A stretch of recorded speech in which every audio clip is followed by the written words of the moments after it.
Amy, let me tell you about a magical place that is so exactly designed to be enclosed space, year-round fun for the whole family that I bet you already know what I'm going to say before I even say the name. Let's say it together on 3. 1, 2, 3.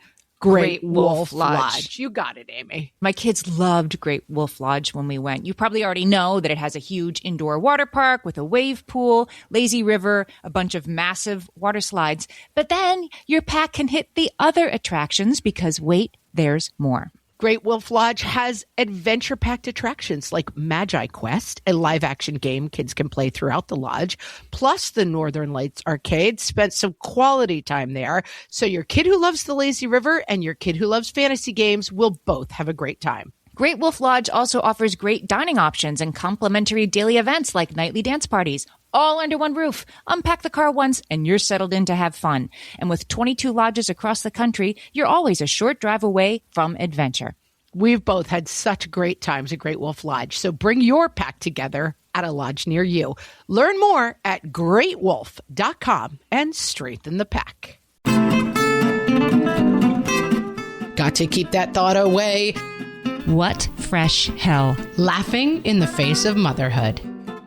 Wow, that kid really has something.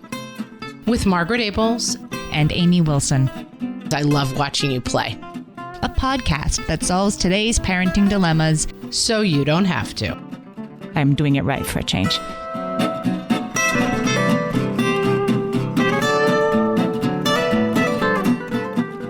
Hello, everyone, and welcome to this week's episode of What Fresh Hell? Laughing in the Face of Motherhood. This is Margaret. And this is Amy. And this week we're talking about where did this kid come from? I like this as a companion piece. It's about parenting kids who are nothing like us. We have another episode that's called What to Do When They're Just Like You. That's episode 39, and I'm going to put it in the show notes for this episode. Right where you're listening, you can tap and listen to that one also.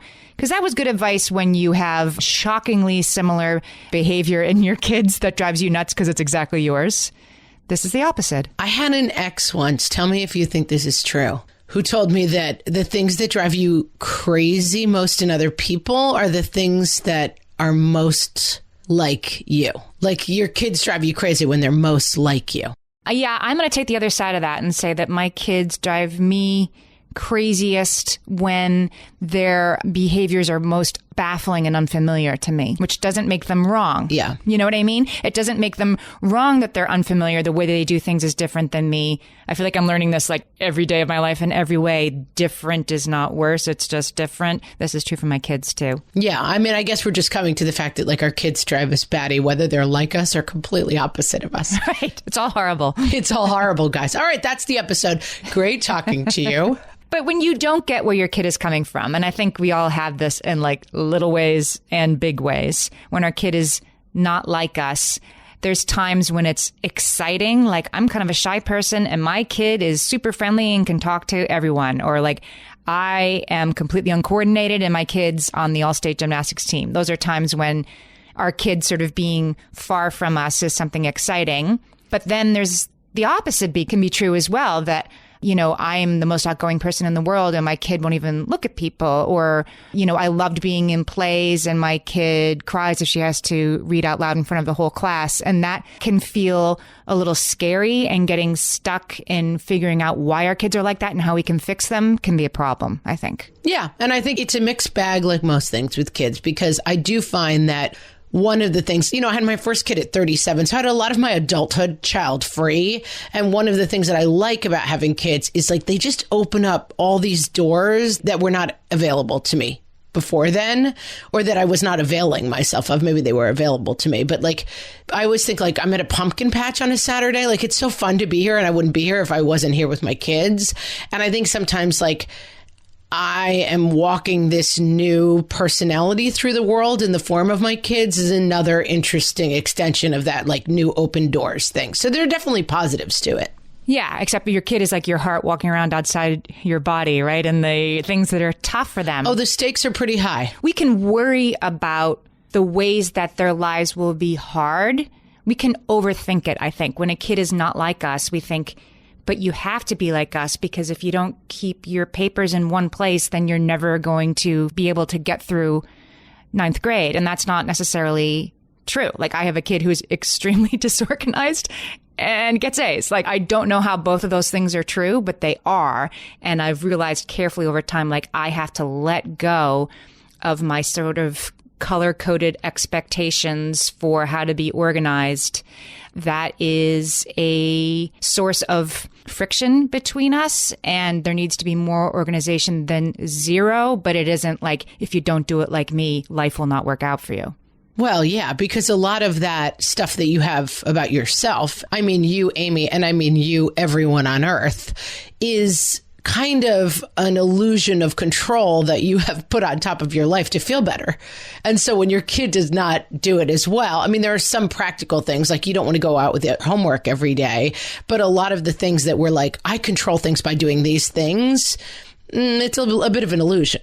Yeah, I guess it is. Well, it helps me function better to be organized and know where everything is. And my kids certainly expect me to know where everything is and where everybody's supposed to be. But yeah, like, my concern that they need to figure this out by next week or else has sometimes been misplaced. Yeah, and I just think there is something so lizard brain fundamental about this idea that what you are creating in a child is a small, better version of yourself. And that it has been such a revelation to me as a parent that what I created was just a human with their own thoughts and ideas and ways of doing things. That, like, my idea of like a lump of clay, another chance at life, here I come again, but I won't make any of the same mistakes. Like, my child will be X, Y, and Z. My child turns out to want to be D, Z, and Q. And that is a very fundamental and difficult. And like, how many thousands of movies have we seen about like the like militaristic father who has like the artsy kid and like it all goes terribly wrong? Like,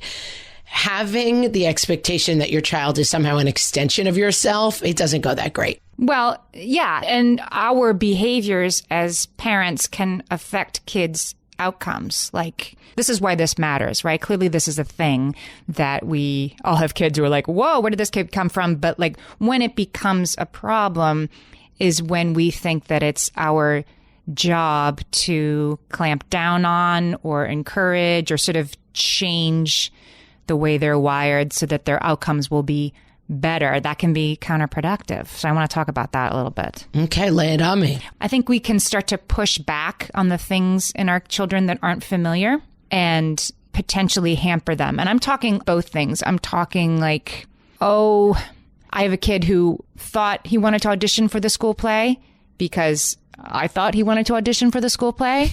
And I would have loved to be in school plays when I was in middle school. And this is a wonderful opportunity, and this part is perfect for you.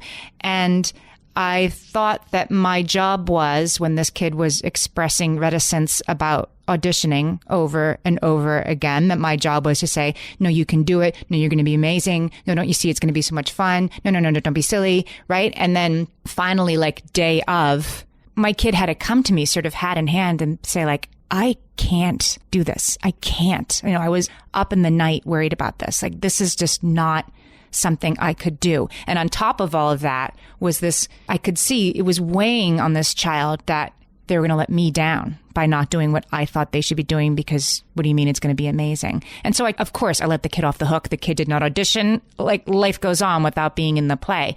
But my expectations that they should do this certain thing became another burden on this kid. And I never meant for that to happen. And it's, in the end, like, by the way, this was like, there have been no ramifications of this, but I can see how this can happen by that, like, one example of myself where And it's also, in your case, in my case, I went through a similar thing with my kid. It's kind of an unfulfilled potential in your own life, right? Like, right. You're an actress. You're like, oh my God, acting is important and great. And I wanted to do it and I want you to do it because then we'll be in this together. It's deep. It's about a lot of stuff.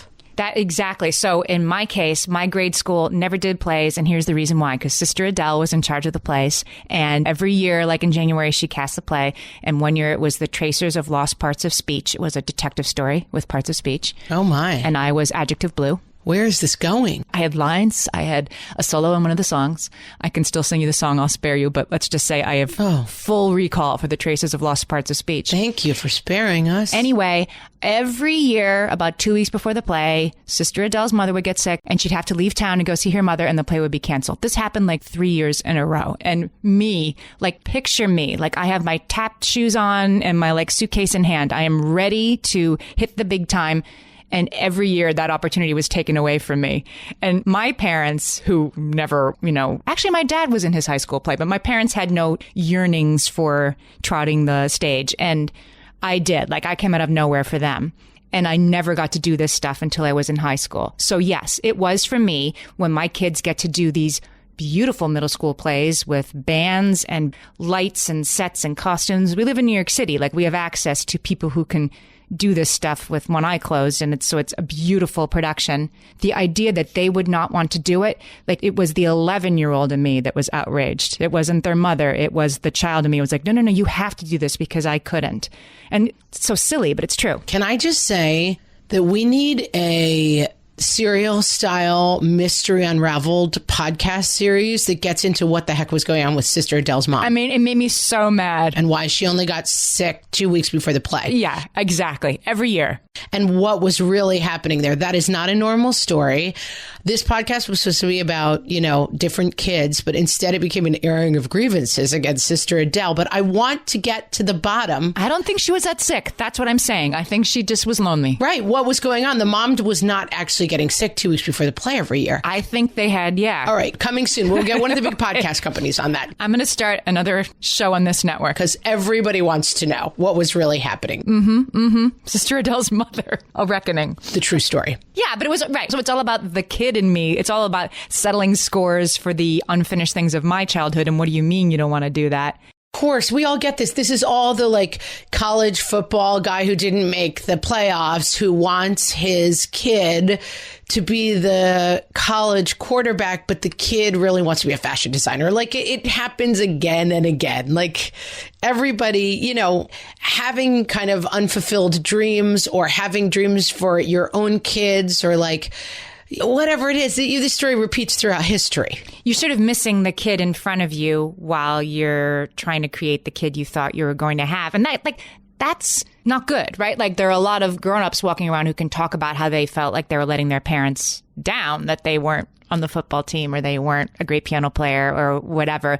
Our disappointment in our kids can be clear to them, can come across. And so I think we really have to sort of play against that, making it worse by making them think that we wish they were different. Yeah, I mean, the Instagram card version of this is parent the kid you have, not the kid you want. If you parent the kid you want, you're not going to end up in a happy home. You got to parent the kid you have. Okay. Yeah. I mean, if you're constantly searching, and this is a thing that I will say, I feel like when you talk about this in broad strokes, it's very easy to be like, oh, well, you wanted X and you got Y and too bad and blah, blah, blah. This can get very profound. I mean, there's a beautiful essay by a mom. I'll have to look it up and we'll put it in the show notes about a mom of a special needs kid that a lot of people have read. And it's about it's called Going to Holland. And it's Welcome to Holland, it's called. Welcome to Holland. And so she has packed her bags in her mind for Paris, and Italy. And she's going and so excited to land in Italy, meaning she thinks she's going to have a typical child. And then she ends up having a child with special needs. And she's like, I'm in Holland now and I wanted to be in Italy. And all I'm thinking about is the pasta and seeing the Leaning Tower of Pisa. But if I spend my whole life missing Italy, I'm going to miss the beautiful things about Holland. I'm choking up just talking about it.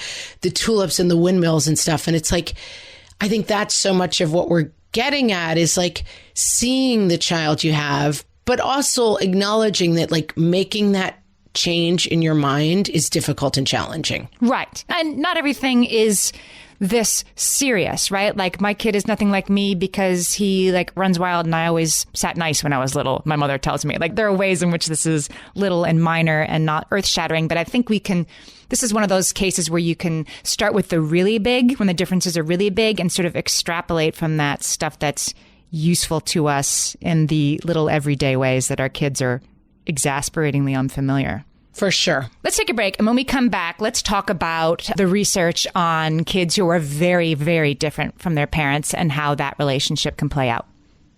For some of us, tax season is one of the only times that we look at our finances fully. And once it's over, well, that was terrible. And it is completely understandable not to want to think about it for another whole year. But using Monarch and being intentional with your finances in an ongoing way helps you see where your money is going and how you can put your refund to best use. We are here to tell you, simplify your finances with Monarch. Monarch is the all-in-one personal finance tool designed to make your life easier.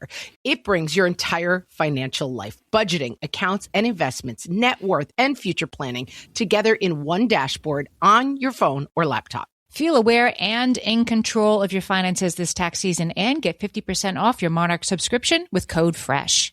As you know, my husband and I are preparing to send, 3 kids off to college, and I cannot tell you how helpful Monarch has been in showing us our full financial picture, helping us to track our spending and reach important savings milestones. Our weekly meeting, Amy, it's now run by Monarch. Love it. Achieve your financial goals for good with Monarch, the all-in-one tool that makes money management simple. Use code FRESH at monarch.com for half off your first year. That's 50% off at monarch.com, code FRESH.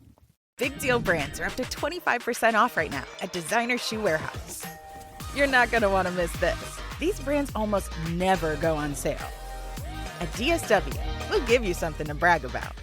Like up to 25% off select styles from Adidas, Crocs, Nike, Reebok, and more brands you love. Find shoes that get you at prices that get your budget.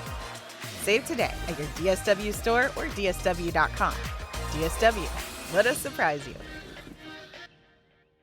So there was a book written on this topic called Far From the Tree. You read it, right, Margaret? Oh, guys, if you have not read Far From the Tree, It's a great book. It's so beautiful. It's extremely, extremely long. And that's the only thing I will say about it. Like 800 pages long, yes. It can feel very intimidating to pick it up, but it's the kind of book that put it on your nightstand and you can read a chapter a month almost, And it's I found it we talk on the podcast, those scales falling from your eyes, revelation moments about what it is actually really like to be a parent. And I think for me, I've talked about this before, but I think a lot of the anxiety I have around parenting is got to keep that thought away. Something might be wrong, And turning around and facing what's really hard can be so freeing.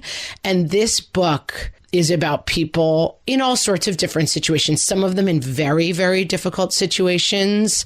And it's just an incredible set of insights into the true nature of parenting. I could not recommend it more highly. Okay, so it won the Pulitzer Prize for nonfiction. It's a very serious reported book. I want to give you the full title. It's Andrew Solomon is the author, and the book is called Far From the Tree, Parents, Children, and the Search for Identity. And I agree with you that it's something you can kind of dip in and out of. 2 things from this very serious book. This is about when your kid is autistic and you're not, when your kid is transgender and you're not, the difficulties of that kid being far from you in their very existence. Right. They have a fundamental, he talks about vertical identities and horizontal identities and how most of us are, that you have these closely tied identities. And then a child, for example, who is deaf has a deaf identity that is completely unshared by you and how that plays out in really interesting ways. So there are 2 things in this that I think are sort of useful. So if I'm a hearing parent and I have a deaf kid and I have learned nothing about the deaf community, I know nothing about it, and now I have a kid who's in that community. And as you said, that will be part of their identity in wonderful ways, right?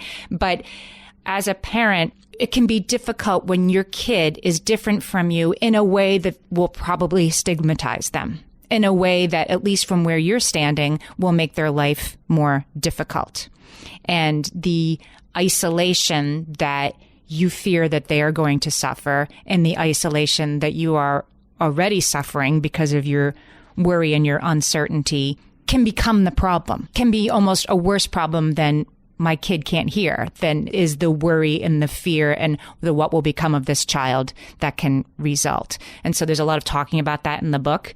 Yeah, and I think that's worth like stopping on for a moment because it's such an important thing to underscore, whether you are dealing with something as large as you are hearing and your child is deaf, or just you are really into football and your kid couldn't care less. Like the idea, how much energy you pour into worrying about the difference and underscoring the difference has a huge effect on how this plays out. There's a Buddhist saying that the suffering is in the gap. Have you heard of this? Yes, exactly what this is about. There's a gap between the way you want things to be and the way things are in your life, whatever the situation is. And in that gap is where the suffering exists. And if you can accept the gap and not wish it away or wish it were different, then you will live a more enlightened life. And of course, that's something that even the most enlightened monk spends every moment of every day doing, is trying to accept suffering, accept the gap, and not try to wish it away. But it occurs to me that that's what we're talking about in this situation, that your kid is different from you is not necessarily something you need to fix. Yeah. And the gap, that I think when I talk about like turning around and staring at the scary thing, that scary thing that we're talking about today is the gap, you know, and that we have this feeling that kids are they're like our arm, you know, but they're not our arm. They're a person who lives outside of us. And like, I feel like we put a lot of anxiety into like, I'm disconnected from my child, and that staring into that disconnect and understanding it, and over time, moving from a completely dependent infant into a successful adult who lives outside of yourself is a huge challenging thing that we're trying to talk about today. The other thing about this Far From the Tree book that sort of was true, I read an interview with him. He was on Fresh Air, and I read the transcript of the interview, so I'll put that in the show notes too. Andrew Solomon, she said, well, wasn't it hard for you to write this book about people who are parenting kids who are going to have tough lives for all these different situations, and the parents weren't really ready to handle it, and how do you handle that? And then you decided to become a parent. Wasn't that really scary for you? And he said, not at all, because time after time, the parents that he talked to had moved, you know, like your kid starts expressing that they're transgender when they're 2. That's scary. That might be far from the tree for you. But that parent 25 years later is in a very different place. Like he talked to a parent who had ended up spending her whole life helping other families with kids with Down syndrome, helping them understand it, helping Down syndrome people get jobs. And she was like, this has given my life meaning. Like this isn't something I would wish away or have be different. And of course, there are things in his life that have been hard, but it's become our lives in the most wonderful way. And I would never wish a moment of this away. And so he was like, what I've learned from these parents is that over time, they're not afraid at all. And they don't wish this was different at all, no matter what it is. And I thought that was incredible. This is the incredible gift and takeaway of this book, is that even if you don't necessarily have a child who you would identify as like, as he describes, far, obviously the expression is the apple doesn't fall far from the tree. Sometimes they do, right. And like the book's thesis is like, what happens when the apple falls quite far from the tree?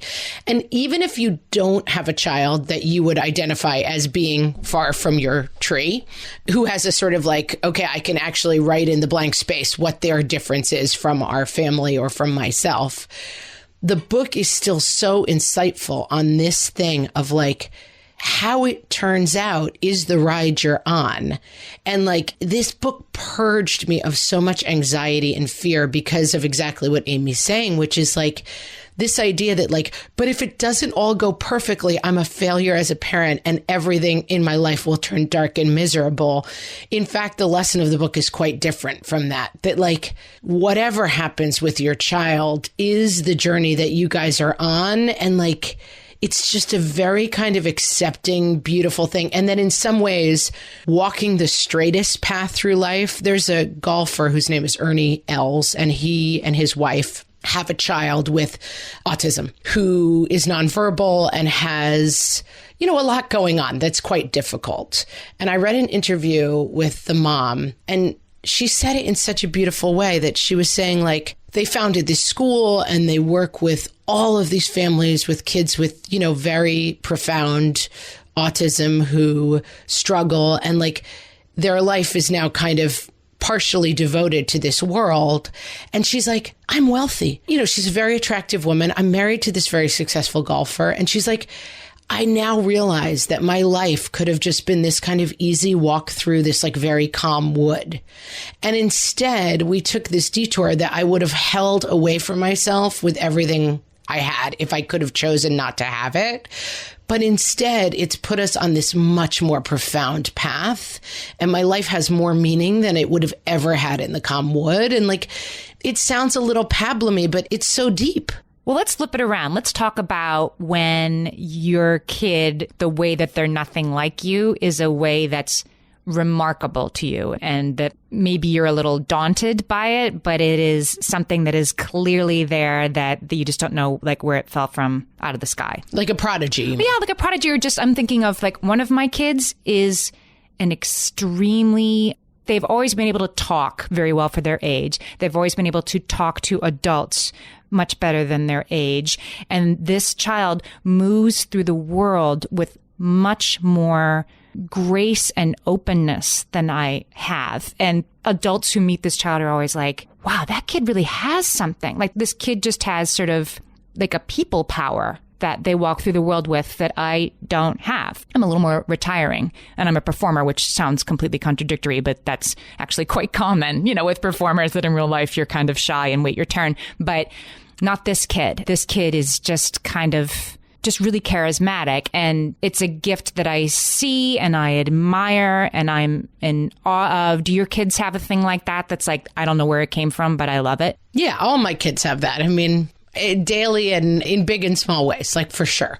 I mean, I've just been so struck as a parent how different it was than I thought in terms of like, oh, I'll make a human in this way. And it's like, oh, you're just along for the ride. Like, you're really not at the helm of the boat. You're just watching another boat and like trying to yell out some things and be like, you might want to tack left, but you're just watching another boat. You're not at the helm. There's actually a study that will make you feel better about this. Like if you're, the stereotype, as you say, is like the great Santini who's like hitting the basketball against the back of his kid's head because he's not tough enough and the parent wants him to be tough and he's not. Let me just stop you there, Amy, and call an Oldilocks alert on the great Santini. Back in my day. That is a movie that came out like 30 years ago about a dad who's, what is he, a coach? Pat Conroy, who wrote The Prince of Tides, and Pat Conroy wrote like 8 books that were all about a really, really like mean, you know, patriarch sort of ruining his kids' lives because sadly that's what he lived. He might have been working something out. Yeah. Yeah. And so his books are quite compellingly about that topic again and again. But this book is great. Great Santini. It's a little bit old, but it holds up. But what is the dad? He's a coach or like a... Yeah. But basically the dad is like this hugely military, right? He was a military guy, and yeah, and he's just disappointed in all his kids that they're not like super tough like he is. But, you know, it can go the other way, right? Where you have a kid who's like an incredible athlete and you're not, and you're like, I don't know where this came from. And then you can start to feel bad.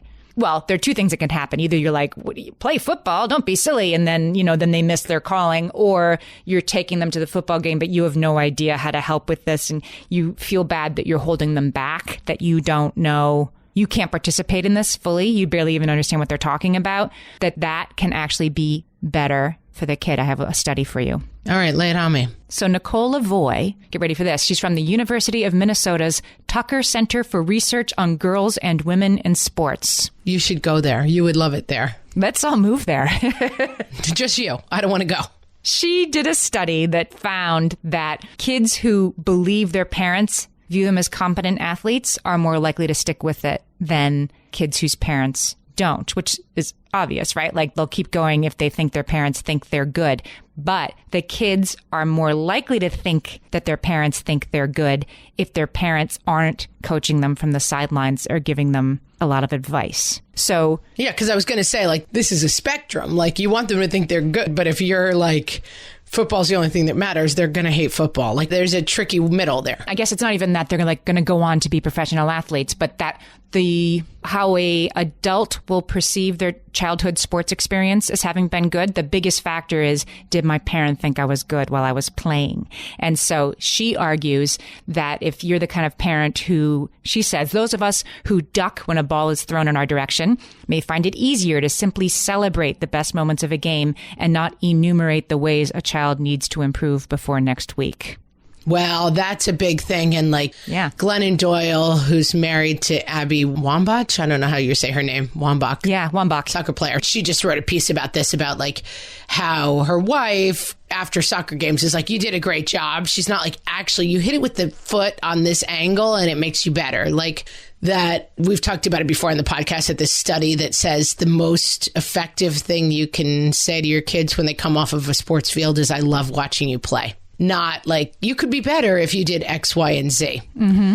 And I don't know. I get a little squirrely around the concept. I feel like this is illusion of control a little bit too, though. Like a million studies that are like, these are the things that make your kid into, like, are we still trying to get at how to make them a better athlete? That's not super interesting to me. You know what I mean? No, you're trying to get at them having a positive sports experience in their lives, which is actually probably not becoming a professional athlete. I think that's the problem. Far less likely that Tiger Woods has had a positive sports experience. I mean, he has and has not, right? Or like Simone Biles. I don't know. But we're not necessarily talking about that. We're talking about creating a kid who grows up to be like, oh yeah, I loved playing baseball growing up. Right, because we're playing the numbers and we're saying that your kid is not going to grow up to be in the Olympics or play professional sports.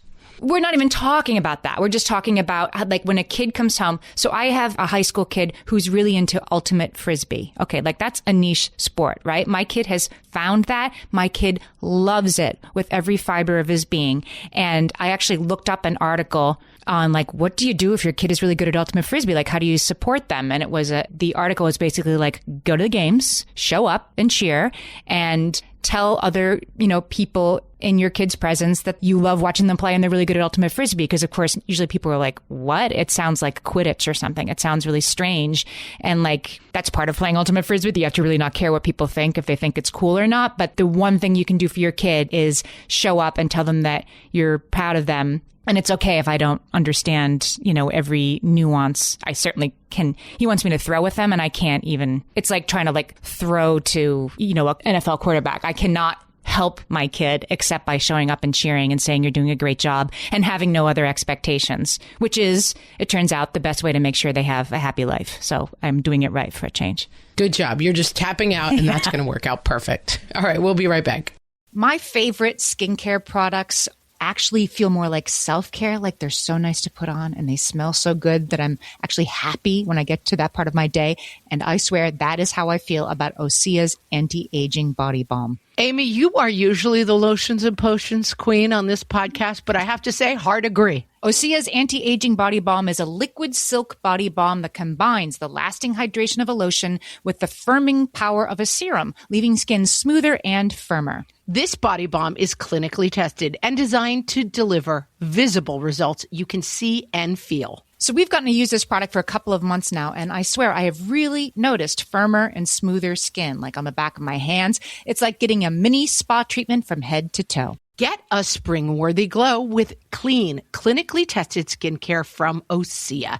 And right now, we have a special discount just for our listeners. Get 10% off your first order site-wide with code FRESH at OseaMalibu.com. That's 10% off your first order with code FRESH at OSEAMalibu.com. Amy, when I'm having a good hair day, it usually makes my whole day better.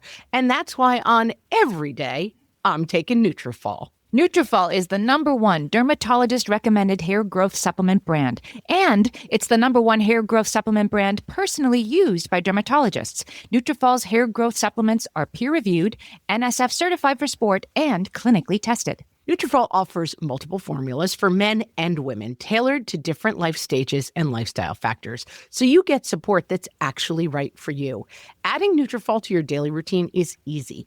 Order online, no prescription needed, with automated deliveries and free shipping to keep you on track. Let your hair be one less thing to worry about. See visibly thicker, stronger, faster-growing hair in 3 to 6 months with Nutrafol. For a limited time, Nutrafol is offering our listeners $10 off your first month subscription and free shipping when you visit Nutrafol.com and enter promo code LAUGHING. That's Nutrafol.com, spelled Nutrafol.com, promo code LAUGHING.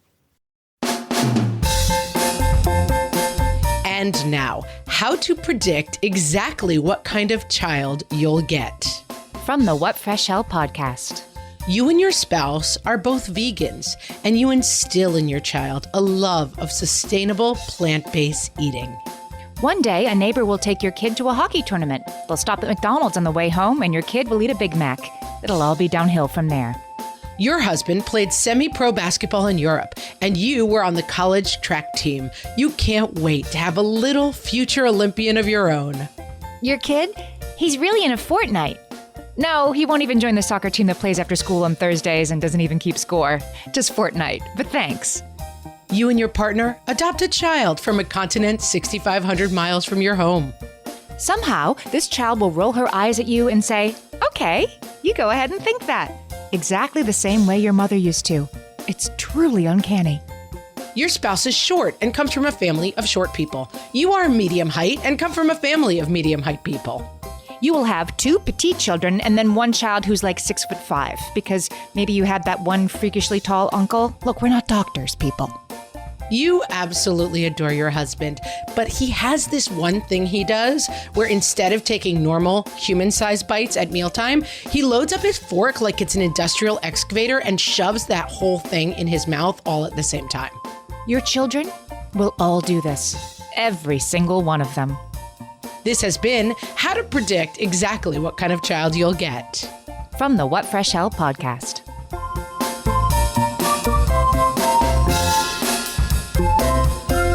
Okay, so we kind of understand that, like, we're not molding our kids, that we can't make them turn out the way that we want, that in fact, there may be some pain associated with them being quite different than what we expected or what we wanted, but that staring that gap down and accepting it is going to help us all be where we're supposed to be in the end of this. Yes, because those kids will look back as adults and know if you said, "I love your drawings," instead of saying, "Just go outside and play. Can't you be like your brother?" Like, that's one thing where this can come into play that's we need to make sure we're not doing, which is to say that they should be more like the kids who are more like us. In other words, more like me. Why can't you just do this like I would have done it?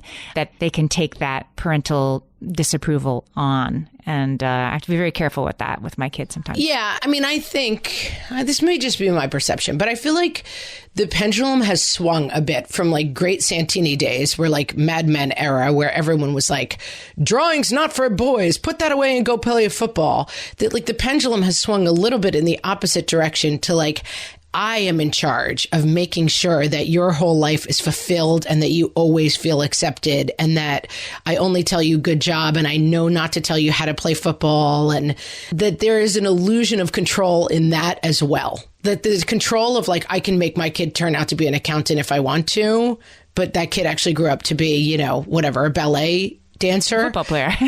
Yeah. That was an illusion of control. But I also think that like I can foster any kid's interest perfectly and we can be completely simpatico and I will be perfect at this is also an illusion of control.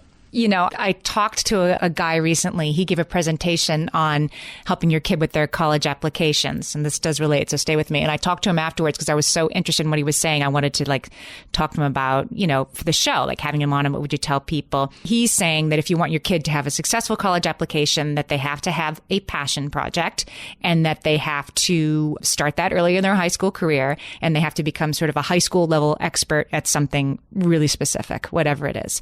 That's how you get into a good school these days, not being really pretty good at everything. And so I was talking to him about the passion thing. And he's like, here's the thing, like this will completely backfire if your kid is like, yeah, I'm really passionate about like plastics in the oceans and removing them. Like the college admissions people, they can see that a mile away. Like it will be like the worst thing you could do to have your kid have a passion project that you assign them that sounds good, that they think they're supposed to feel strongly about. He's like, this only works if the kid picks it. So start with what your kid loves and help them develop it. It has to come from within. It can't be imposed on them. Well, and also I would go another step further. Watch how much you help develop it. Support it. Be a support system in whatever way, but like, you're not on this boat with your kid.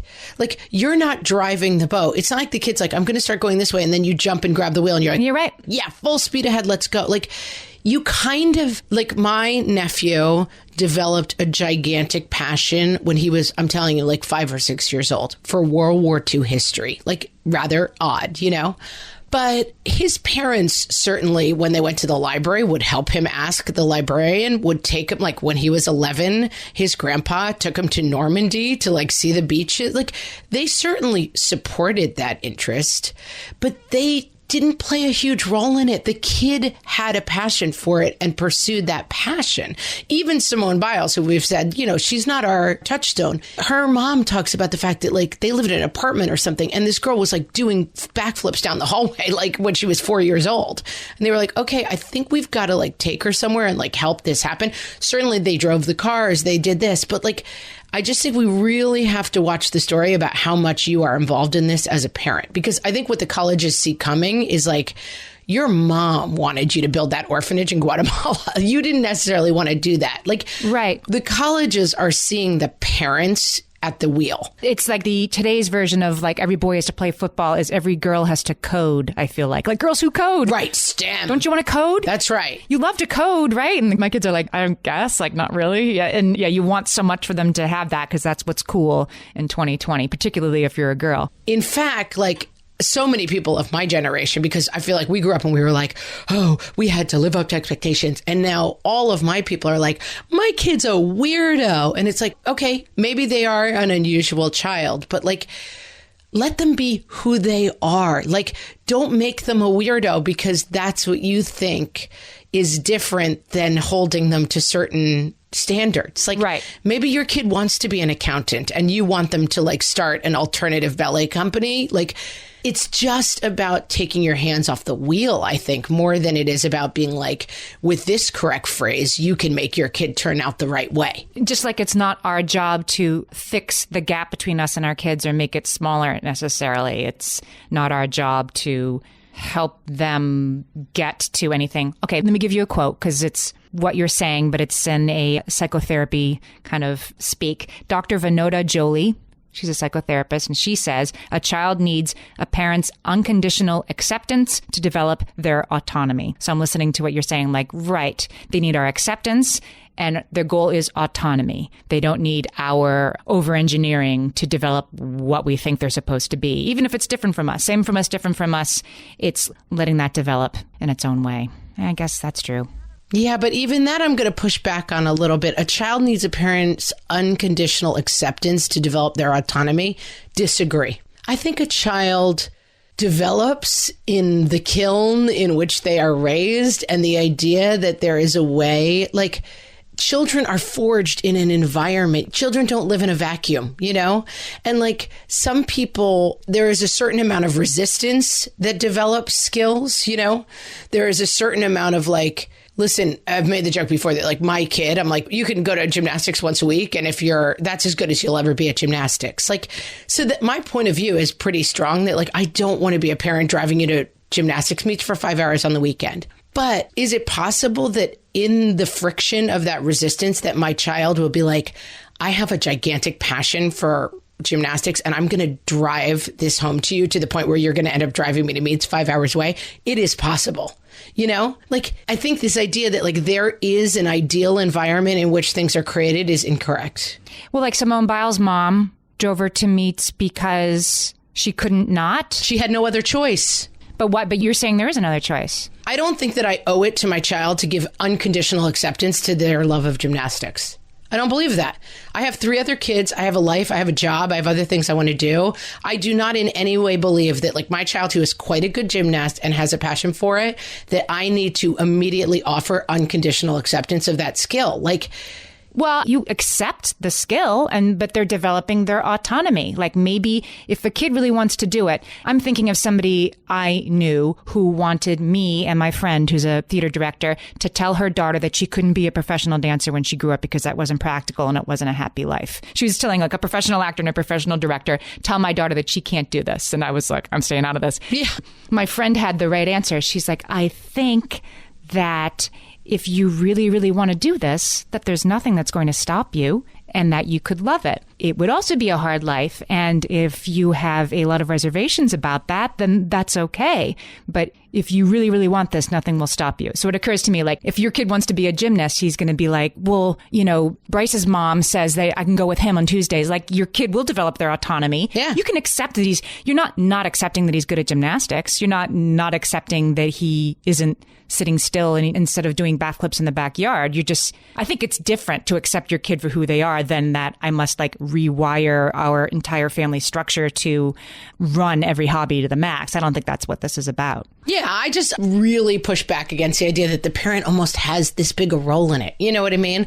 All those Mad Men kids grew up to be like dancers and artists and, you know, club kids in New York City and all sorts of different kind of weirdos. Not because their parents gave them unconditional acceptance, because they were like forged in that kiln. And the idea that like there is a way to offer that unconditional acceptance is going to make everything okay. It's also going to go sideways on you in different ways. Like, I just think, yes, you have a role to be like, try to see your kid for who you are. Try to parent the kid you have. You just said try to see your kid for who you are, which is exactly like... Yeah, exactly. Oops, Freudian slip. But like, try to see your kid for who they are. Try to let them be who they are, but don't worry that much about what role you play in this. That's my point of view. I think that there's a useful takeaway for this. Like I said, it's easy when the way that your kid is different from you is shiny and wonderful and will be rewarded by the world. It's harder when the way that the kid is different from you is they're painfully shy, or, you know, there's something that's going to make, at least from where you're standing, make life a little harder for them. Or even as simple as what I was saying before, like, you can't be disorganized. You can't not know where your paper is. You have to stay on top of this stuff. You'll never get through.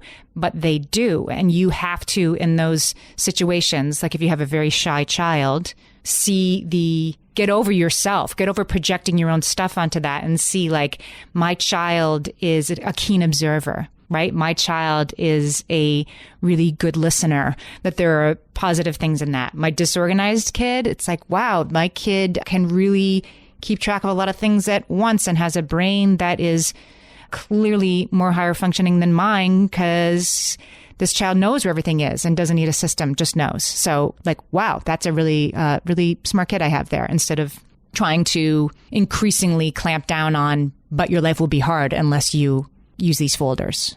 And it's like, that's why I like that Liesl Ells example, Ernie Els' wife who has this child with autism. Like, free yourself from the thing of like, I will set the perfect road and I will let this freedom and whatever it is put us on the perfect path, and realize that like your children are on paths that you can't even begin to understand. And that while you're helping them, guarding them, keeping them safe, feeding them, doing all your great mom things, that like, you're not really 100% in charge of how it turns out.